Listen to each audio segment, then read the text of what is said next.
Go check out my new book, will you? And check out the discount code for your NV Tiny House heater below in the description. And we have Tiny House Summer Camp South coming up in North Carolina real soon too. RelaxShacks.com.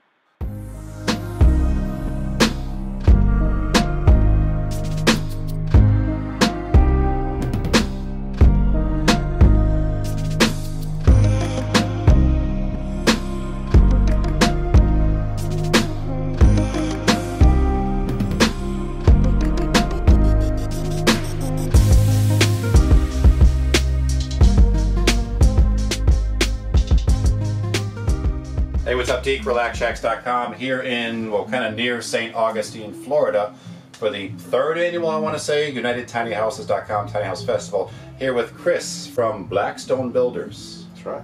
Thanks for having us, Chris. Your bus, I have to say, bus/tiny house, I don't know exactly what to call it. It is a tiny house on wheels. It's been one of the more popular structures here at the festival, and it's rather different for a Skoolie. Tell us about the whole idea here and how you came upon building it in this way. Okay, we built a couple of tiny houses in the past, and through the genius of YouTube and all that, started looking at school buses and the Skoolies, and was challenged by that idea and thought we might give that a try. So we began trying to get a vision for it. Knew we needed to do a roof raise.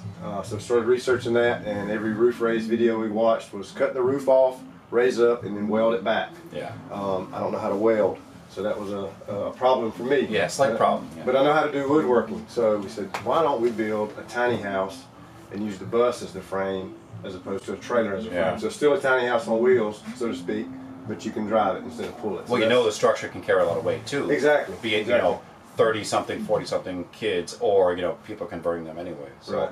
So it kind of came about by accident. It wasn't a plan, and we didn't know that it had ever been done before, but we kind of stumbled into it. You know, like a plan. It just happened. What's the height here? Most buses, we're walking into them, you know, like a hunchback. We are. This is 9 feet close almost? close to 9 feet in the center. Right. Yeah, that's awesome. I mean, right. it makes the space. The walls are about 7 feet on the exterior, so it gives you plenty of room that you're not going to bump your head anywhere in here. So. You were telling us a little bit about the approach, like you have this classy trim here, from the crown molding and those things. It's almost a step above, or more than would be required for a structure like this. But you were talking, the inspiration was, where was this coming from? The outside inspiration with the cedar shingles was like Cape Cod beach house, and of course cedar's lightweight, so that helps with the weight of the bus itself. So the inside also, the inspiration is kind of cottage feel, simple, clean molding, but just enough molding to make it, you know, kind of upscale. Yeah.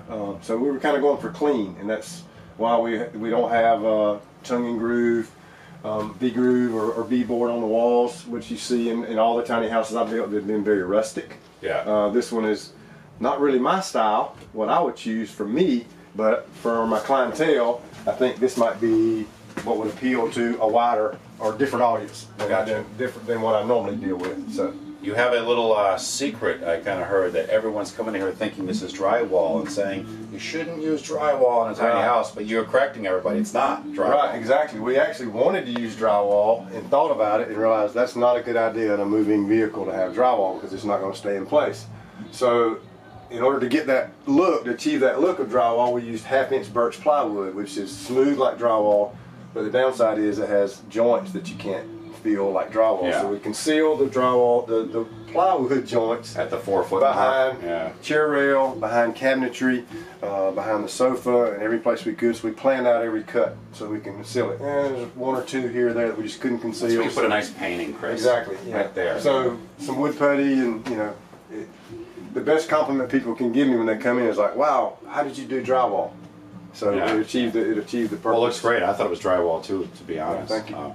You got a lot of little clever touches. There's a lot of seating room first and foremost. Not a clever touch, but that's great because it's something a lot of tiny spaces don't have. You can sit like 5 people here easily. You have the screw-in table, nautical style. Right. I like that. You can stow it probably, you know, behind the driver's seat. It's very simple, get effective storage under that. One thing I like, it's the little touches that make a big difference. You have the what brand wood stove is this? Is a Cubic Mini. Cubic Mini.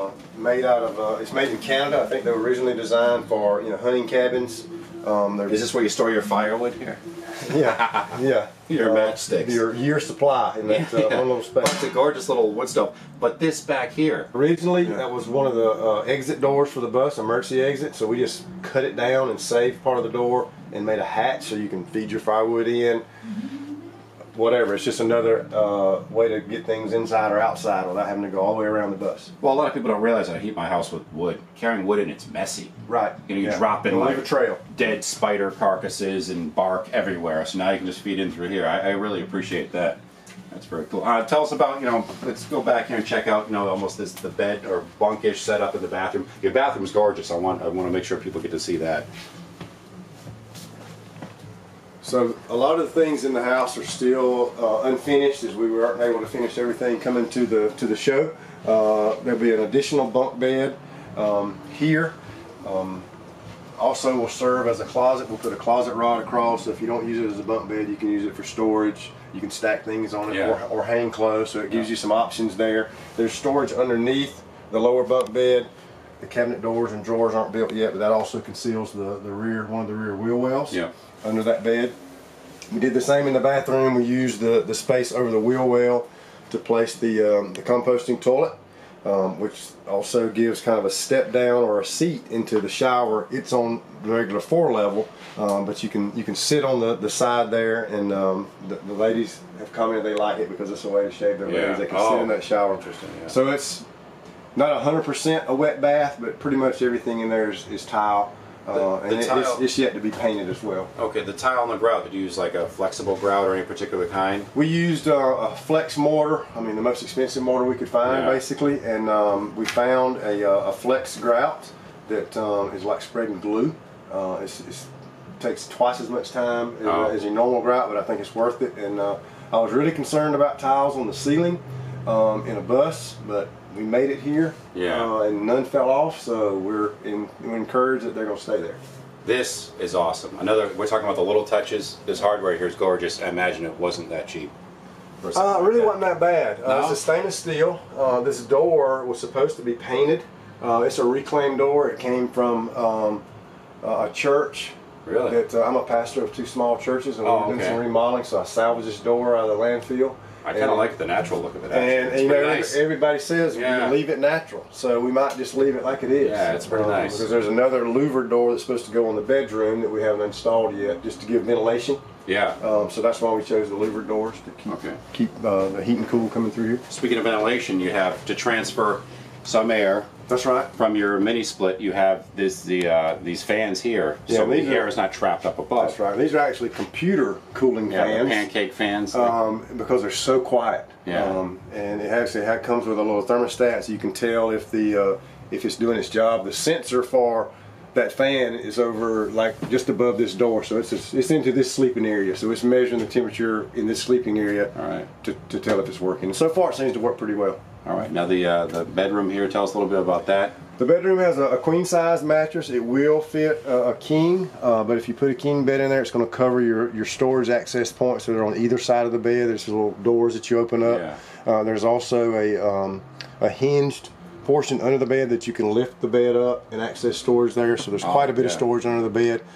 Maybe not what you want to store everyday things in, because lifting the bed, it's not probably what you want to do socks every day. But there's a lot of storage there, so you don't want to waste that space. Now this mini split up here is Senville's the brand here. Senville is the brand. This is my first experience with that company, but it's worked very well. It's easy to install. Okay. Economical. It's 120 volt, so that was a plus. Doesn't draw a lot of power, and it's very quiet too. So I've been very pleased with it. One thing I really love, and we'll show a shot of it in a second, aside with the kitchen space here we're going to show, but on the back you left the back end of the bus, so it's almost like your utility closet. Right. But I imagine it's also still giving some structural rigidity when you started the build to the bus, because you cut kind of the middle, the thorax of the bus and pulled it out. Tell us about that. I think it's genius. Yeah, originally when we cut it out, we wanted to leave that structure for structural reasons, to give us rigidity to our build and to give us some attachment points on both ends.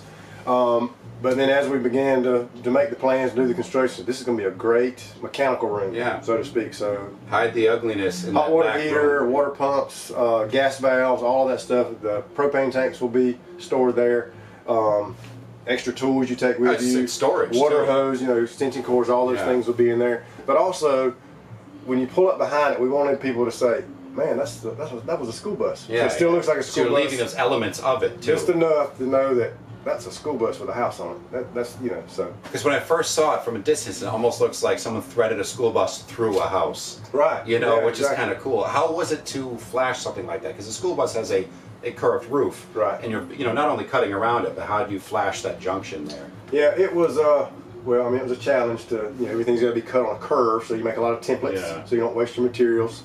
We found a flexible molding that actually is designed for garage doors. So it's almost an L-shaped, you know, it's thick and it's wide, and so it already had, it was pre-bent in an L shape, so we heat it with a heat gun and just form it to the roof and basically glue it down with like Lexel, you know, super caulk. Yeah, and that's then, all. Is that the stuff they use like in windshields or some of that's yeah, and then it's like triple sealed. I mean, it's that rubber seals on it, then OSB and house wrap over the top of that, then caulked again after the cedar sidings on that. So we've not had any leaks even during the build. Nothing has leaked at all. No, I ask these questions. They might not be exciting to some people, but there's a lot of people out there who like eat up these Skoolie videos trying to find out how did you do that. Yeah. Or, you know, Skoolies are hot right now, so this might help some people out there who are looking to, you know, build one. I like how you can see, you know, here again another point of reveal here showing it was a bus. The old curve of the roof, more or less. Yeah, inside it when we actually had to use 1/4-inch Luan to get a material that would bend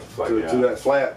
But we tried to mimic the rest of the bus by putting the screws to hold it up every 3 inches, so it looks like the rivets. It might have been original rivets. Yeah. And then the molding is this PVC molding, which you can heat with a heat gun and bend it and form it ever how you want to. So that's the beauty of PVC. Like this edge right here. Yeah, that's not wood. That's PVC. Yeah, and you can heat it and bend it, and in a few minutes, when it cools, it's there. I got a friend who makes hunting bows out of PVC by heating them, shaping. Right. So I can see what you're saying right there.